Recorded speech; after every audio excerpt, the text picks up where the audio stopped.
Ladies and gentlemen, boys and girls, good citizens of Finland. Was it Finland or Iceland? Probably both by now. I think I've got lost along the way. I think it was Iceland, and somewhere about a month ago, I just started referring to Finland. No, I think it was Finland. Was it? Maybe it was Greenland. No one lives in Greenland, do they? Greenland's full of ice, and Iceland's really green. So that's the way I remember it. I used to remember that we'd have the world map in class in primary school, and I'd look up in the corner at Greenland. I'm like, what is going on there? It's just white. Someone's colorblind has gone and named these two countries. Yeah. It's like, this looks really green. This is Greenland. How funny. Welcome Iceland and Finland, both actually. Shout out to Helsinki. And if anyone's listening in Greenland, I'd love to know. I didn't know anyone lived there, let alone listen to podcasts, let alone listen to our podcast. But you never know, Nick, with our reach at the minute. You never know. It's you never know. You're very correct there. That's that. Nick, there's a shout out. Look, just tell me first, how are you going today? I understand you're doing a bit of work in there at Myndfit. How are you? And then while you're talking, I've got a shout out to someone, actually. Okay. We're great. Dan's here. He's we're just built the office. I'll give you a quick little look at how messy the HQ is at the moment. How many rugs and yoga mats do you have? Enough. And then we have offices. Oh wow. To those, obviously most of you will just be listening. Nick's giving us a bit of tour. There's a lot of work happening at Myndfit HQ, new offices being put in. Wow, mate. It's all happening down there. So we've got the MedX classes, 6 different types of meditation launching on the 6th of June. I'm loving that term, Nick. What is MedX short for? Let people know. Meditative exercise.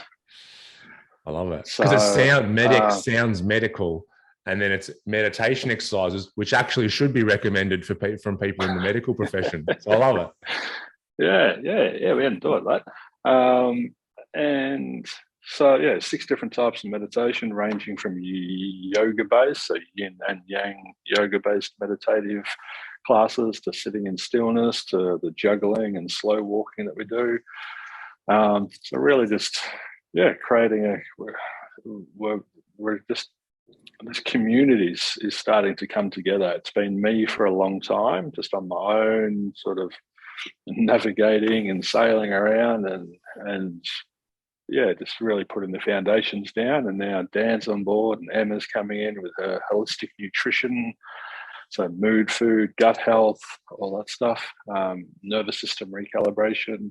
We've got Shane. He and I are off to far north Queensland to work in the mine for a month. I just had Zoolander in my head. He's got black face. I got the black lung pop. I got the black lung pop. For God's sake, Derek. You've been here for a day. the ad of him. Moisture is the essence of wetness. He's looking in the puddle, and there's a reflection in the puddle. It's like, I guess I've got a lot to ponder. And his reflection. Now someone drives past. It's like, what's left to ponder, asshole? What a great movie. Oh, it's awesome. So we've got the MedX stuff going. Yeah, we're going far north Queensland. We're doing the corporate training workshops. So it's Excellent. a 3.5-hour workshop for up to groups of 10 people, where it's interactive and experiential. We do meditation, a couple of different meditations, provide them lots of tools and awareness and so forth. So that's really, we're in autumn, but it feels like spring here. It's just, everything's just going. Yeah. So I'm excited. I was just saying to Dan earlier, the alarm went off at 6:30 this morning, and Em's first words to me were, "I'm so proud of you." And I was like, "Oh, honey." And I said, "I'm proud of you." She's in this amazing I'm so excited for her, you know, personally and professionally. The kids are at adult age, so they're about to get off on their own journey, and so Em can prioritize herself now, and there's been a big transition in her work. She's leaving one industry and sort of career and starting a new career, and so there's that. And I said to her this morning, she goes, "You're working so hard." And I'm like, well, I guess I am. I'm doing what's required. But for me, and this is linking back into enjoying the journey, as discussed earlier, I said watching Shane evolve into this role and what he's been able to do makes it worthwhile. And seeing Em doing her stuff, having Dan sitting in here and, you know, coming with his head spinning every day, going, it's so dynamic in here. And, you know, and seeing the offices built, and then when the community starts, and it's all worth it. It's all so. I'm sitting in the middle of it all, just in this. You know, last episode we were talking about living in gratitude, and my heart is exploding every day. My heart is exploding, and it's just so grateful for my clients, or for the community of people that are coming in here, for you, for all of it. It's stunning, and it's brilliance, you know, and you just look at it and you can't help but cry sometimes at how awesome it is. Yeah, I'm so happy for you, mate. And then, like you said, it's going from really just you to this, you know, a team and then a community on top of that. And I think, yeah, it is exciting. And that's why a lot of people, you know, when you're kind of on your path and your mission, then to outside people looking in, it might look like, whoa, you're really, you know, working your ass off and going hard. But it's like, it doesn't really diminish you when you're in those times. It's like maybe, yeah, like if you look at it just logistically and what I'm doing, yeah, possibly, but I'm not diminished. Whereas, you know, I've had times in my life where I've hated my work, and just as like a standard work day, I'd be just knackered at the end of the day. And I would say things at that time like, oh, I've just been busy and working so hard and I'm so flat. But it's because there was no inspiration. There was no enthusiasm for what I was doing. And it's completely different.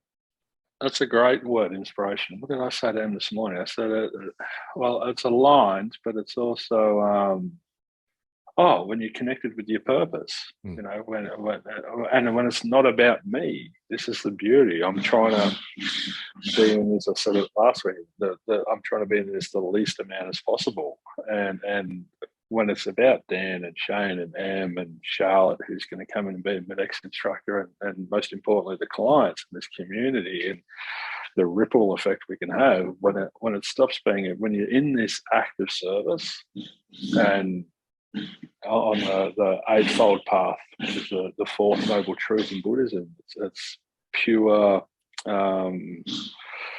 occupation. It's like, you know, love what you do every day and live in a sense of abundance. We have an abundance. We want to give as much as we can. It's not what can we get out of this. It's not transactional. Like, yes, it's a business, so there's a transactional element to it, but the essence of it is how much can we give, and in doing that, how much suffering can we reduce? So yeah, it's just exciting. And it's vitality. You know, when you say you're not, you know, we're not burning out. Of course, I have to be mindful. I've got to balance myself out. You and I have to go for ramen and play some golf, and you know, I need to have that balance. But it's not a work-life balance. It's just balance.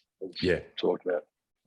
Yeah, because when you separate the two, then there'll be a need to escape from one or the other at some point. Well, and it creates separation. It creates independence instead of interdependence. It's work and it's life. You know, I have to leave work to go to life, and it's not how it works. So I said something funny to him the other day. I was like, every time I drive out the driveway in the morning, I'm leaving work and I'm going home. And then at 6 o'clock at night, or whenever I finish with clients, I leave home and I come back to work. And she's like, "What do you mean?" And I was like, well, work is effortless for me. Like, my occupation is effortless. That's not effortless. It feels effortless because I'm in that vitality-based energy, and it's just, there's growing, there's so much to do, and I have to put a lot into it. But but it's easy for me. Where I go home and I walk up the stairs and there's three magnificent teachers, them and the two kids, and as stimulus, I'm constantly being triggered at home. And so that's where I do my work. So for me, work is on that deeper level. It's doing that deep work. I have an occupation that I go to and spend time on throughout the day. But I see work as in the moment, we call it doing the work.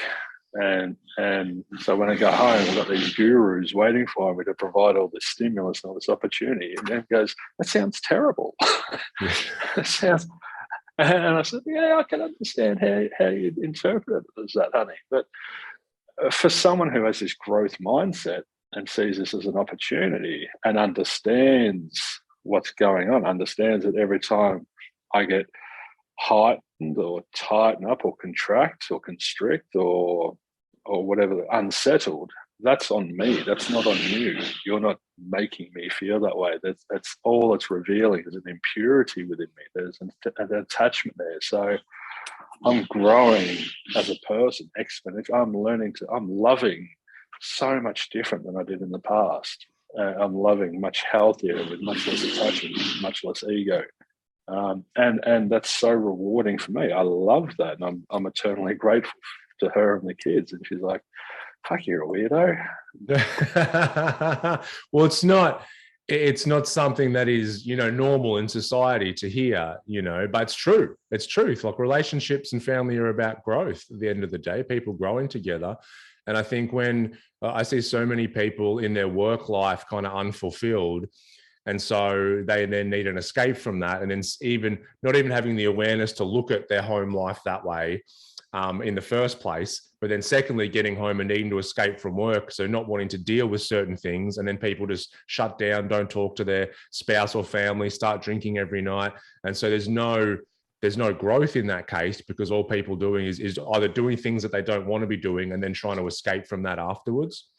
And so that's a cycle that a lot of people do. And I've been at points in my life, definitely. Oh, so have I. And I'm so grateful to have learned what I've learned and to be operating this way now. And when you say escaping, it's such an appropriate word because, our inherent nature is that love and compassion, that Buddha nature. And when we have all these attachments, in suffering, we use the four emotional disturbances, we call them. The four emotions under the umbrella of suffering is anger, guilt, depression, and anxiety. But that's really just sad, agitated, embarrassed, and afraid. And so that's suffering. But suffering, by definition, really is discontent or dissatisfied. I'm not at peace with the way that things are. I would prefer them to be different. And so people create suffering within themselves through having these attachments, and they feel these unpleasant emotions or these disturbances. And so we're trying to escape them. And so we'll project our suffering onto other people. Hurt people hurt people. So if you're in suffering, you're going to hurt whoever you deem to be responsible for your unhappiness. And if you have fucked up because you're not perfect, then you're going to beat yourself up. You're going to self-harm, whether it's physically, cutting, suicide, or through a coping mechanism, gambling, drinking, self-destructive drugs, behaviors. Yeah, and that's you punishing yourself, really. It's you harming yourself. Or if it's the kids or your boss or someone else driving, you'll get that suffering out of your system by projecting it onto them. So if you've had a shitty day at work and then you come home in suffering, and then your wife or kids or husband wants your time and energy, and you've run out of tolerance for the day and you go into more suffering, then you're going to find yourself as a bloke in the shed having a beer, disconnecting from everything, just getting, as you said, escaping it all instead of turning around and doing a Derek Zoolander and working at the coalface. You got to work at the coalface. Go and have a look in the puddle. That's where the problem is. One thing that you were saying before that's really important is this, when you're in service, and you can see there's this, bigger picture and people to help. And we'll always do more when we really have a mission and a purpose to serve others than we'll do for ourselves. There's a certain only level that our ego can get us. One example is, I've worked with many people over the years around when they want to start educating or public speaking, speaking in front of groups. And fear of public speaking is such a massive thing that people run into. But at the end of the day, it's when we are more focused on us than we are about the message that we're delivering. So we're going to have a lot of nerves speaking in front of people. If I'm thinking, what do they think of me? Are they going to like me? Am I going to fumble my words? Are they smarter than me, those people in the audience? Whereas if I know I have an important message to deliver, that's not about me, it's about the greater good of all, or the greater good of a certain selection of the population, then all of a sudden our nerves and everything start to come down, and we'll start to take action from a more certain and confident place, because we know it's not just about us.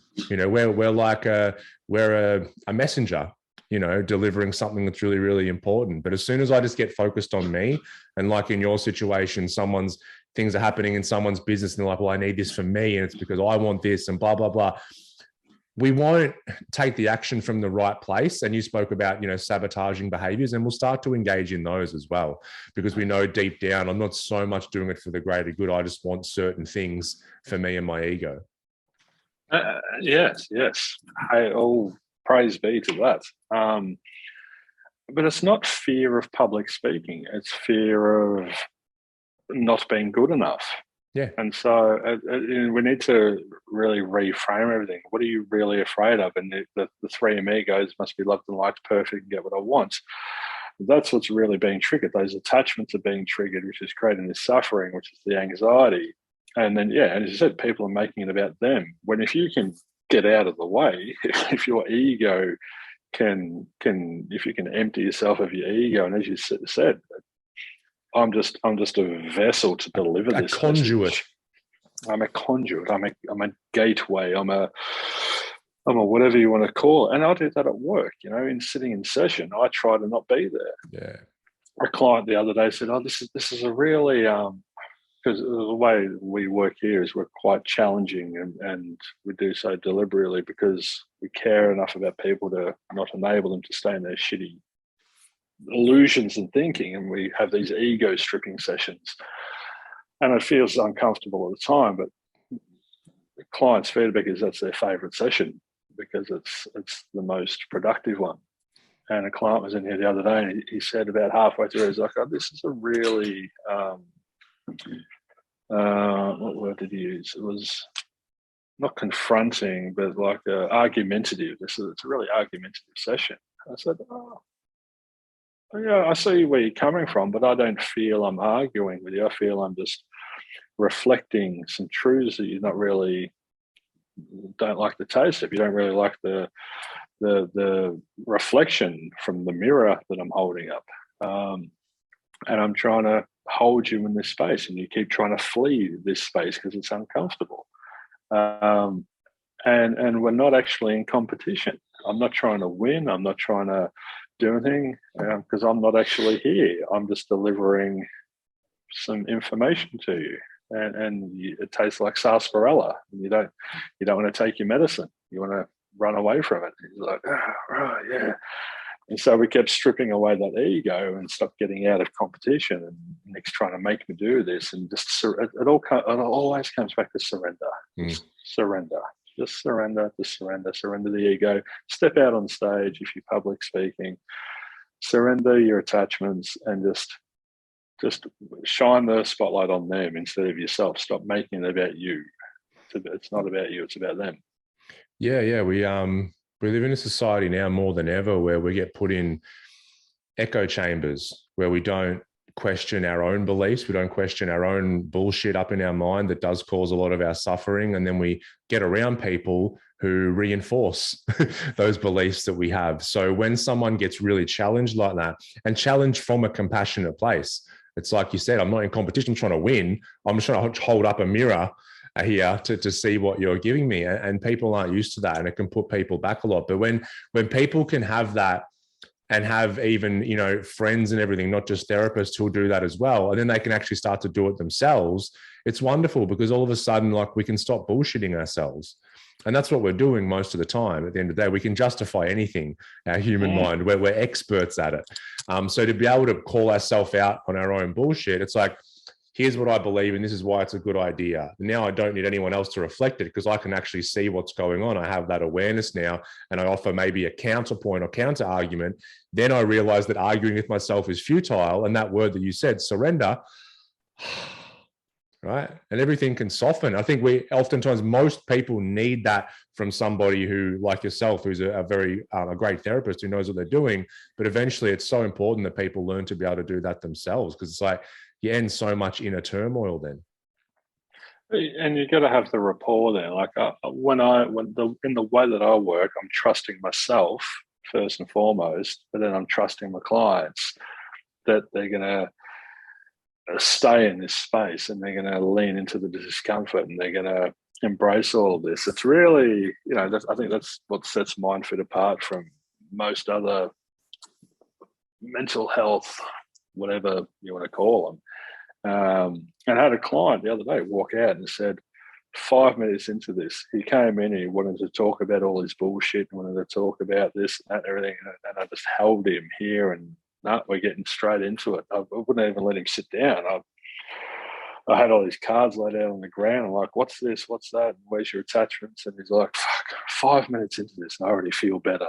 And I'm like, yeah, because we're getting you out of that spaghetti brain, out of your distortions, out of all these illusions of what you think should be happening, and we're focusing on you. You are the root cause of this. What you are doing is the root cause of all of this. He's like, oh, and then end of the session, he's just like, fuck me. He goes, there's no escaping here. There's no bullshit. You know, remember Amanda Ross, the equestrian? Yeah, absolutely. Olympian?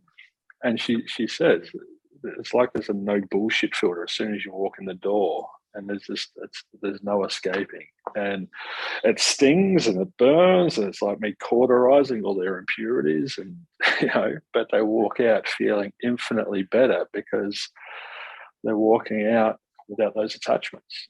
Yeah, it's as you've stopped the locomotive of thought, because it's like that locomotive, the mind's amazing. Like, it is quite amazing, but once it starts on something, it will just go with it. And it's like it leaves the station and it's halfway, you know, across the country. And then people kind of realize at the end of sessions like that, I should have just gotten off this train a few days ago, but I've been absolutely destroying myself thinking about all these things. I'm heading to Shittsville, Tennessee, and I want to be in Happyville, Kentucky, and I'm like, well, you got to get behind the wheel and you got to surrender. It's like they go up to see who's driving the locomotive and open the door and it's them, and they're like, oh fuck, I thought it was my wife and my boss and my friend, but it was me. I love that. What a beautiful image. You walk up and open the door and there's you driving. Like, hi. It's your ego driving. Yeah. That's what it is. It's your ego's and your ego's like, yeah, I'm having so much fun. Yeah, cowboy hat, bottle of rum. Woo! And you're going, and you as your heart walk up to it and go, why? What are you doing, man? Let's stop the train, please. I had a really interesting experience. I was excited to talk to you about last night in bed. Was it an ego stripping? That was stripping. Did you do one for him? And let me strip my ego for you. She threw up in her mouth. Go on. I was laying in bed just before you surrender to sleep, and I noticed the imagination was engaged, and for some reason, you know, the temples in Jordan, how there's these amazing things carved into the cliff walls. Yes. Yeah. Indiana Jones. Yeah. So it was giving you movie references. And so it was like, for some reason, that to some degree was like these different levels in a cliff wall was in my mind, and I just sat there and I realized it was stimulus, and I just sat in observation of it. And I was like, I wonder what's going to happen. And I played around with it. It was really interesting. And I tried, because I felt it wanted to change, the scene wanted to move. And I held this space for it to stay still. And it did for a bit. And I was like, oh, this is interesting. But then it started shifting.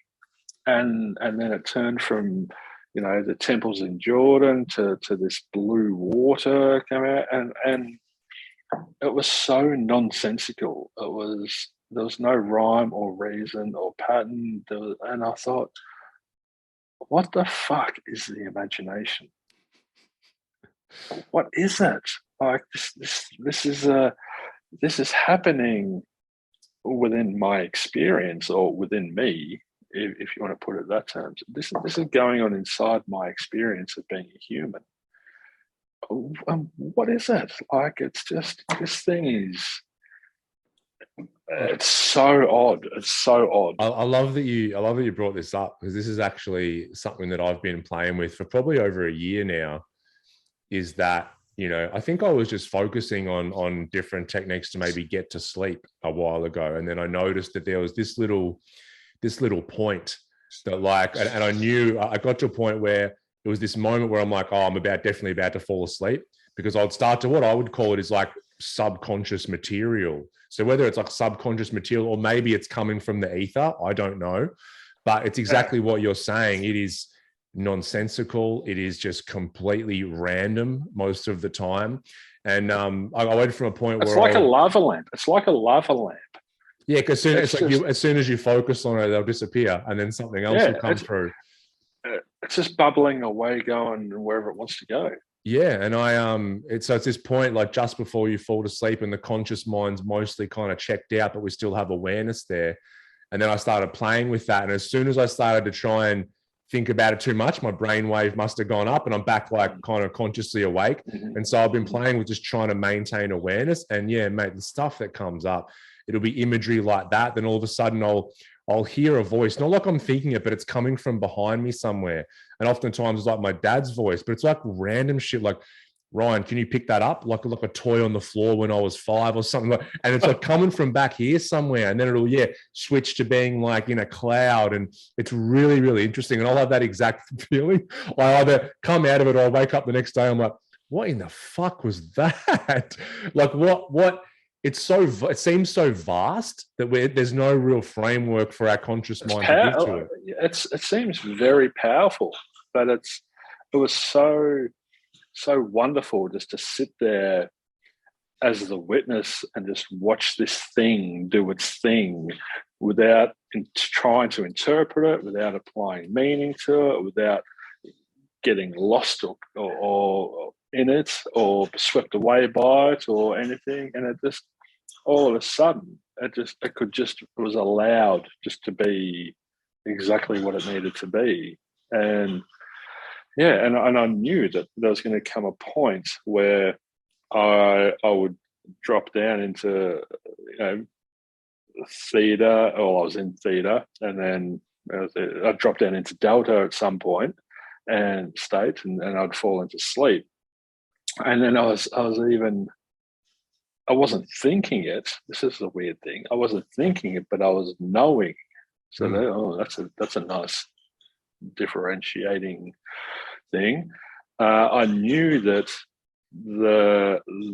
this imagination, or whatever decided to call it, was going to continue regardless of what was happening within me. So this thing is happening 24/7. This imagination is doing its thing 24/7, regardless of what state of consciousness I'm in. So when I'm asleep, the imagination is probably, now I'm thinking about it, creating all the dreams. So the dreams could just be my imagination. You know what I mean? Like, it's hard to put, like, I would call it like it's some sort of subconscious processing that's always taking place, which is allowed to come to the surface when we're dreaming, because the conscious mind has to have a rest to kind of regenerate. But but what you said there, if we're not operating, it's like, because this is what we're describing is also like a psychedelic experience. This is what a lot of people experience on psychedelic substances. And it's interesting because I hear so many people try and describe, it's like what we're trying to do here, actually. It's like trying to describe the experience. But as soon as you think about it, it becomes something different than what it is or what it was. And so it's like, it's I've heard like Joe Rogan talk about the mind's not allowed to grasp it because it's not something that the mind can grasp and then describe because it doesn't exist on that plane. Yeah, that's right. So it's like, I liked what you said. It's like this knowing, and I know because I use that example of like just my dad saying something random. Like right now, I can picture my dad saying, "Oh, Ryan, can you pick that up?" And we're in our house that I grew up in, and it's like, yeah, whatever. But like when I hear it in that state, it's like it comes from back here, and it like shakes my whole body. And I like how you said it. It's like some sort of knowing.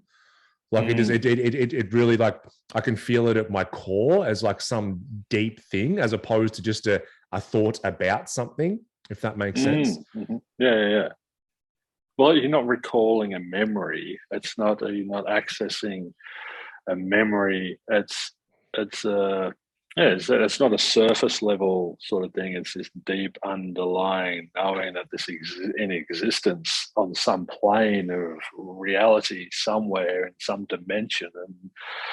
And it's so wonderful to try and transcend this thing that we think, transcend your thinking and go into that knowing state. Yeah, so that's why I think for a lot of people, like a psychedelic substance and having this type of experience we're talking about, it can shake their reality because they're like, well, there's a lot more, most things, there's a lot more to this reality than what I've perceived up until this point.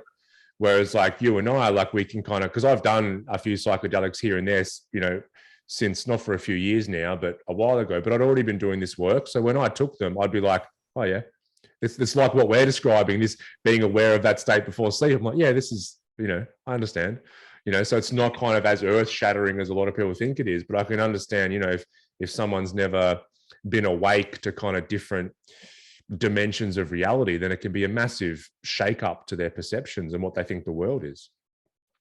Well, let's a few podcasts ago we did the Nick in therapy session about the drugs and everything.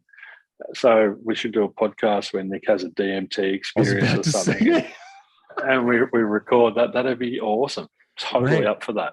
Really? Let's do it. Yeah, okay, let's do it. If you can organise it, I can organise that. All right, I'll do it. Oh, this is so exciting. Yeah. Okay. Right. Because I now, the way that I'm operating, the level that I'm existing on, I really feel that I have the resources, I have the mental or non-mental, I have the non-mental resources to go through that. Yeah. And that's where that's this is a great idea. I'm so happy about this. But that's where like I'm not I'm not for or against. I very much keep up with there's a lot of research being done on different psychedelics, but I know people who have had a great experience and made changes in their life. I know a lot, probably more people who weren't ready for it, and it has been actually a negative impact on their life because they their ego, because what happens, the people get into trouble because they have such an active ego, the ego won't let go. It tries to control an experience that is inherently uncontrollable. It'd be you trying to take that image of the carved rock in Georgia and saying, I want it to be exactly like this. And as soon as it changed it, you demanding that it come back. And it's like, it's not going to happen. Okay. No, so I think I've got that position where I can sit in that stillness. I can sit in that space and just observe it all without demanding that it be different. I'm not going there with any attachments. Yeah. Oh, that's exciting. So yeah, it was great that you brought that topic up because I play with that. I pretty much do it on a nightly basis. It's really interesting. I can kind of get into a space where it's like a meditation, right? I'm purely focusing on the breath in and out of my nose because I've had to train myself to breathe through my nose as opposed to my mouth. the mind will want to think about something that happened during the day, and I just keep gently bringing it back. And then all of a sudden I'll notice that those voices from back here start to come and the imagery, and I'm like, oh, I'm falling off to sleep. And some nights I'm just like, I'll go to sleep. But then other nights I just try and ride that wave without popping out or going to sleep, and just watching and being like, wow. And I've had some things, I've spoken about this on the podcast, but I believe this is where when I was living in Thailand, I had one night, and it was like, well over, I think probably a year after my dog Disco had died. And I had some imagery in this state, and it felt more like that state as opposed to a dream, to be honest. And, he died over a year ago, and it was so sad, and I cried my eyes out at the time and everything, but I must have had this undigested grief still stewing in my system. And I was at this shopping center, chasing him around, and he's in the food court, but the shopping center was kind of outside, and there was like jungle plants and everything there, and all these people from my past were there, and he was playing, and I'm running after him. And then all of a sudden he was at the end of a hallway facing away from me in this shopping center, and I'm like, Disco, come here, buddy. And he wouldn't turn around. And then Jordan Peterson came up next to me and put his hand on my shoulder, and he's like, walk over to him, you know what's happening.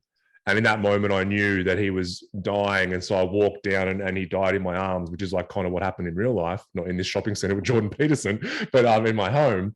And then I came out of that state into like conscious awareness, in the middle of the night. And I cried like bawling my eyes out for possibly an hour. Like it was just wild, like all this undigested grief that was still there had come up in this state. And it was just this incredible release that just happened in that moment. So interesting on so many levels. Mel must love going to bed with you every night. And, no, she was still in bed with Tommy at this point, so it was. She'd be like, "Can you please go cry on the couch? It's been an hour." Or she's like, "Honey, it's that time," and you're like, "I'm focusing on my breath right now." Or I just start bawling my eyes out. Just don't start bawling your eyes out after sex. How's that for you? I've had a cry after I orgasm. I've had a few nights where I've been so present, where I've decided to fall into sleep. I've decided to transition into sleep. I've been there in that exact moment where I go, okay, and so you're there, and then it's like you just disappear. You're in consciousness, and then you're still in consciousness, but just a different level of consciousness. So it's so great to be in that space. But it's very Freudian. Interesting that you picked Jordan Peterson to help you to go through that process. You found a therapist. Your mind created a therapist for you to help you. Yeah, it was like this. He's quite if you're thinking about like an archetype, he's like a serious kind of demeanor as well, and like get your house in order, all that. And because I was running around with Disco, we were like childlike, having fun and everything. And it was this kind of moment like, hey, grow up, something serious is happening. It was it was very interesting. Oh, what a beautiful experience. Oh yeah. So can we talk about enjoying the journey a little bit? We've been going off today, mate. I haven't even got to I think, but it all kind of relates about the journey. It does. What is the journey? It's the journey of what? What it got me thinking of, of life. It's like whatever I'm choosing, we'll keep the theme of consciousness, whatever I'm choosing to put in front of my consciousness at this time in my life, can I enjoy that process, even if it seems challenging at the time? So it's not a daily journey. It's not a journey of creating Myndfit into something. It's not a micro journey. It's a macro journey. It's a journey of life. Then, do you mean, or is it the little chapters in between? Or I think for me, it's the chapters in between. I can't see in the future more than about 1 to 2 weeks. So that's about what I focus on. Everyone's a bit different. Melissa can, let's be in this place in 5 years. And I'm like, I can't access that, but that sounds great, darling. But what got me thinking about this topic is that, do you remember Tom Ahern, Mindmate podcast? Yeah. He came on the show. Yeah. So, caught up with Tom a couple of weeks ago. Him and his partner Siobhan came over for dinner. And it's funny because he messaged me later in the week. I'm at the point now where I think I subconsciously bang on about Tool to people if they bring up music. Because he goes, I don't remember speaking about him, but he goes, mate, after you were talking about Tool at dinner the other night, I've started listening to them. And he's like, holy fucking shit, right? Because these are the songs I've listened to, these few, like, where should I start and how should I go through? And I'm like, have a seat, young lad. Let me talk to you, right? And so I'm telling him, because he's obviously on Spotify, I'm like, these are the albums, this is the structure, this is where you should start. You know, a lot of these songs, it'll take 5, 10, even more listens to, and then it'll hit you on a deep level and blah, blah, blah. And then, you know, a week or two later, we catch up for a coffee and he's telling me about his experience. And he's in this process of kind of falling in love with the band Tool. And I remember saying to him, I'm like, oh, I'm so envious of you, bro. Because I remember that, you know, I love that, actually, that initial, you know, falling in love with them. And I had that experience. And then only a few days later, I was helping someone out with their online courses and stuff. And, you know, and I was getting really excited for them because I was starting out, they were putting it out there, starting their marketing, and they were like, oh, I just want to kind of get to where you are. And I'm like, no, enjoy this bit. This is sick. This is like the creation, and this is the thing you'll look back on.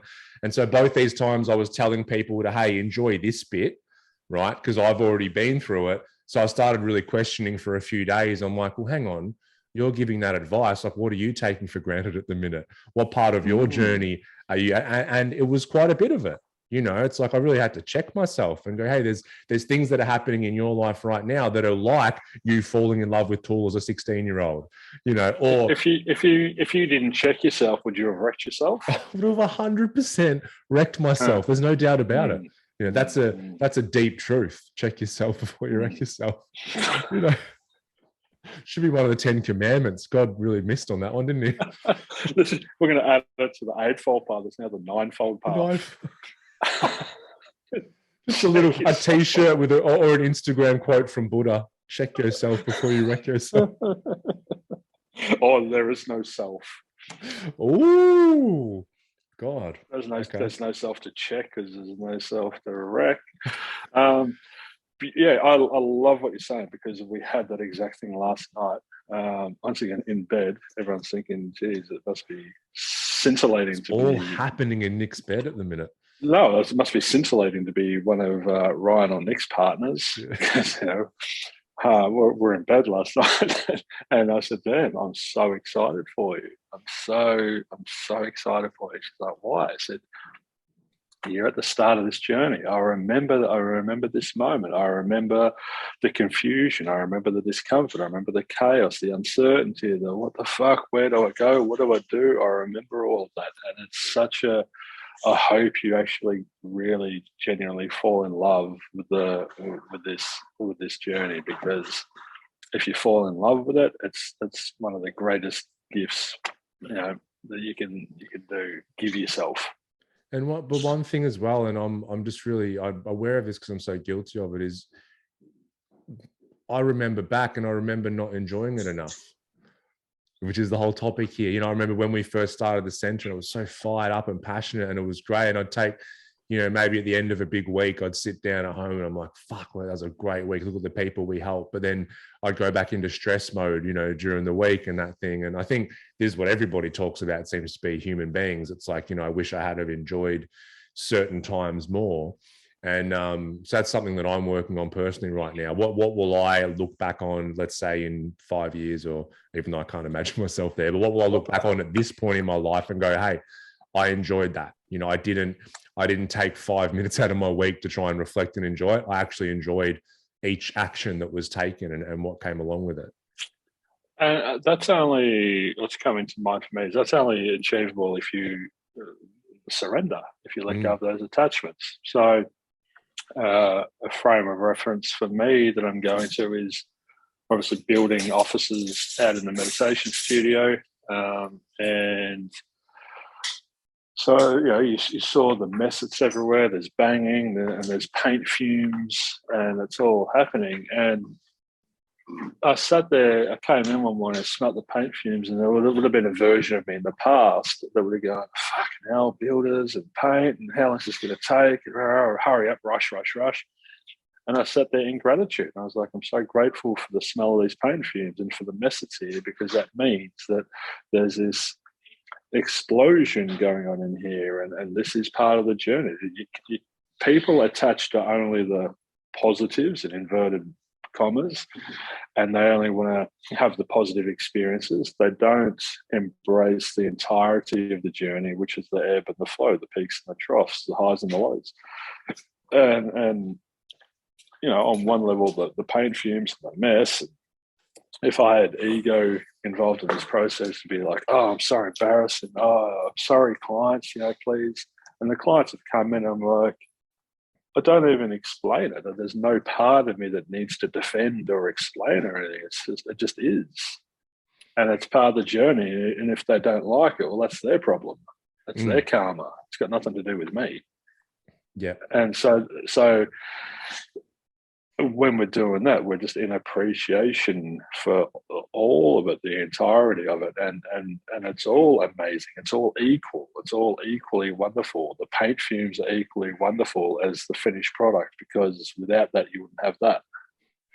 Yeah, it's like it's interesting. It reminds me, like, when we first started the center, we were going around and introducing ourselves to local health businesses. We're like, hey, we're here. This is what we do, you know. And Melissa was booking us in with doctors' clinics. Like, I remember that. I remember that. And so we go, and I was already, and the reason I'm telling this story is because at the time I was so pissed off and angry. But now I tell this story all the time, and I love it. I love that it happened. And so to go in, you have to go on their lunch break, and you have to bring them lunch for the honor to speak to them. Sushi plates. Yep. So I'm automatically like, fucking bring them lunch. And so we brought this massive plate of sushi, go in there, the doctors and everything come in. About 80% of them grab about 3 sushi rolls and leave without even listening to what we have to say. A couple of the other people, as soon as we started talking, got up and walked out. And the guy who actually managed and owned the thing, he goes, gee, you guys got some balls coming in here. And I'm like, what are you talking about? We just moved into the area. We want to let you know this is what we do. If you have a client, you know, some addiction and they will look for a natural approach or blah, blah, blah. And he goes, we would not refer anyone to you. And he's like, we've got our referral pathways, and we know if someone comes in with that issue, we know where to send them. And I'm like, okay, where do you send someone with addiction? He's like, Pine Lodge in Dandenong. Okay, Pine Lodge has around a 10% success rate. So, because he goes, we know they'll get the care that they need. And I'm like, Pine Lodge has about a 10% success rate. So 9 out of the 10 people you send there, they actually won't probably get the care they need or the result that they're after. And he looks at me and goes, oh, well, I wouldn't know the statistics. I wouldn't keep up with all that. And I'm like, what are you talking about? And I left that place, and obviously they didn't even want to take our flyers or anything. And I was so pissed off. And but when people are starting out and they get discouraged, I tell them that story, and I love that it happened, because after probably 2 years after that, because I would ask everyone that came into the center for a consult, hey, how'd you hear about us? You know, I saw you on Facebook, I watched a video, or my friend came here. And then the first person ended up being quite a lot. They're like, oh, I got referred from a doctor's clinic. I go, which doctor's clinic? And they explained the one. And I had this moment after they left, and I'm like, oh, that doctor's clinic. And they referred us a bunch of people after that. It was really interesting. So, but the reason I'm telling it is because that thing at the time, I was really annoyed, you know, and I was pissed off. But now it's a part of my journey that I love, and I love talking about it. And I look back on fondly. So at what things that happen in our life today can I go, man, I'm going to look back on this, and I'm probably going to find this funny, or a great learning experience, or something that I can tell other people. We've spoken about that in when we play golf. You know, we don't remember the perfect day rounds. We remember the challenging wind, hail, snow, sleet. It was blowing a gale, because that leaves an imprint. So that doctor's experience, it left an imprint for you, and you were like, oh, because you know, it meant something to you, and it was important. And if you walk out of that and go, oh, they're better than me, or oh, I'm going to give up because Pine Lodge, there's no hope, and you know, persistence is the number one key to success. It's just keep turning up. And so, if we don't, there's adversity. You know, the obstacle is the way. Is a Ryan Stoic Holiday. book. Yeah, and so the mind needs resistance. We need resistance in order to get stronger. That was resistance. That was a door not opening. And if you had have stayed there and tried to force the door to open and go, but the door should open, or it's unfair that the door's not opening, then you're just going to sit there and stagnate and not do very well. But if you accept that this is all part of the journey and fall in love with the rejections, if you want to frame, I wouldn't even frame it as rejection. There's no rejection involved. There's just the door not opening. Exactly. It's like it's the obstacle is the way. It's like a challenge that at the time in that moment, it's a challenge that I didn't want, but now I'm so glad that I had it, because these challenges, when we tackle them and overcome them, we become a greater being to an extent. And we don't become that greater being unless we get that resistance that you talk about. But it's like, it's so easy at the time. Like, let's say there's something happening in my life today and I'm like, oh, I don't fucking want this to happen. But really, my future self will be really happy that I've got it. Yeah, exactly. So we just got to watch out for that. We've got to check ourselves. Sometimes not getting what we want is the best thing, because our ego wants it, but it's not aligned with our soul. It's not aligned with our purpose. So if the ego's in the driver's seat or driving that train, it's like, oh, I want this, I want fame, I want glory, I want money, I want all this stuff. And I want it to be easy. And I want it now. And we don't get it. The ego is going to get triggered because its attachments are being triggered. It's going to create suffering. But yeah, as you said, 1, 2, 5 years down the track, all of a sudden you're in alignment, and it's like, oh, so thankful that door didn't open. Oh, I wonder where I would have been if I had gone down that path. Yeah. That person who initially is a stimulus of anger and resentment and everything is now a teacher. It's like, oh yeah, I'm so glad everyone's a teacher. Everyone's a teacher. We had Mel from Indota Spa on the podcast, and I went out to Indota headquarters and caught up with Mel and her team, and just had a chat about any potential alignments between the two businesses and whatnot. And it was really interesting. I've done the doctor's thing, and that's why I knew that you took sushi or Subway, and that felt horrible. But walking into Indota the other day, I walked in with no attachments, no desires, no ego, no this has to happen, no I want this.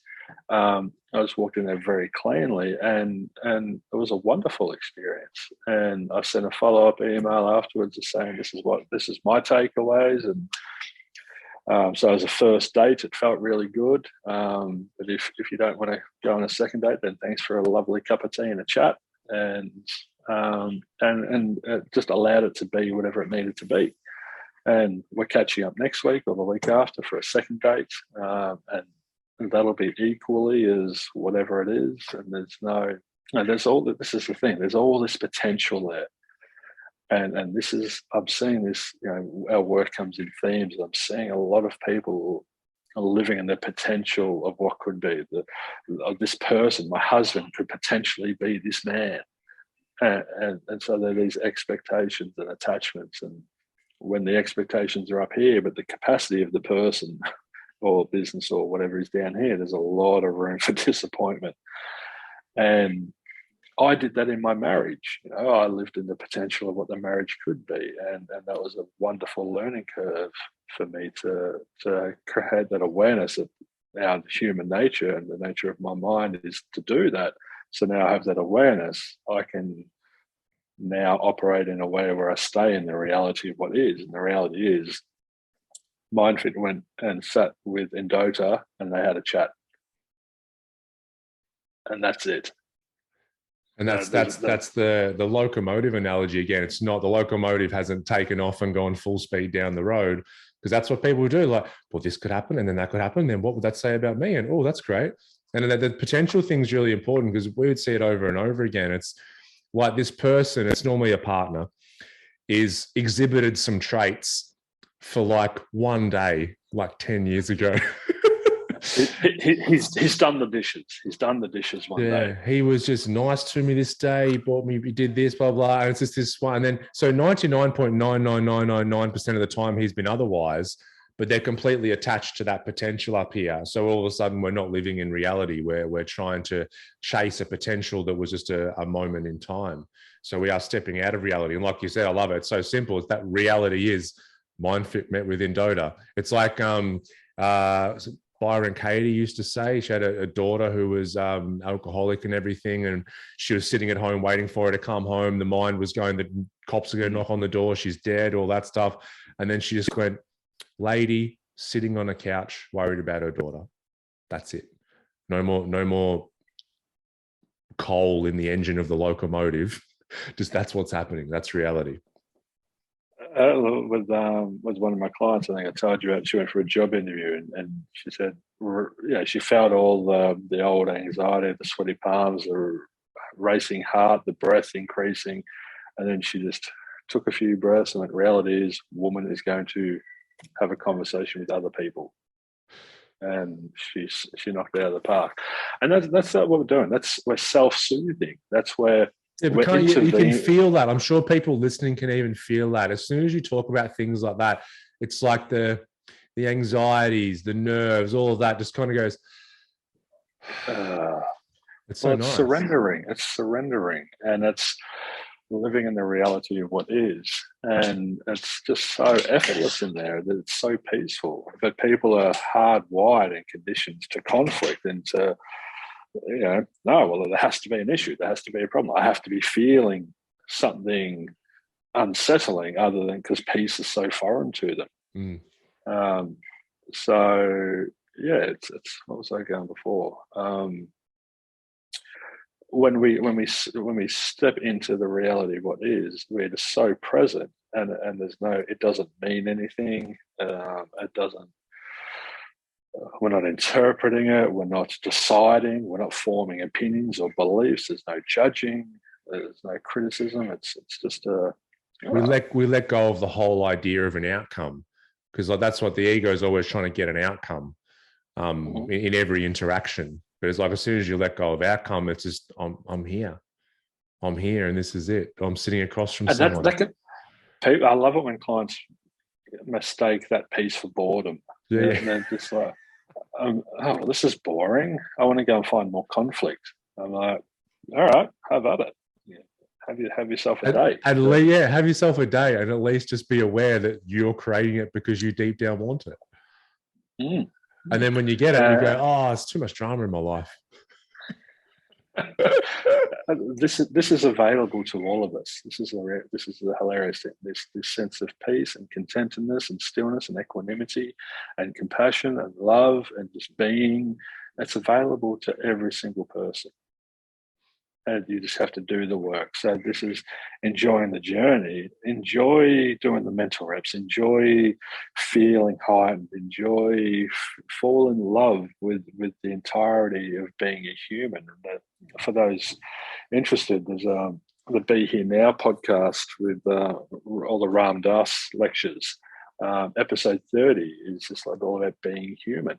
And he talks about, he finally understood that he was trying to escape being a human for so much of his life. He thought divinity was, in being God and blah, blah, blah. And then he had this experience where he came into a realization and was told through an entity that, you're a human. Why don't you sign up and do the curriculum?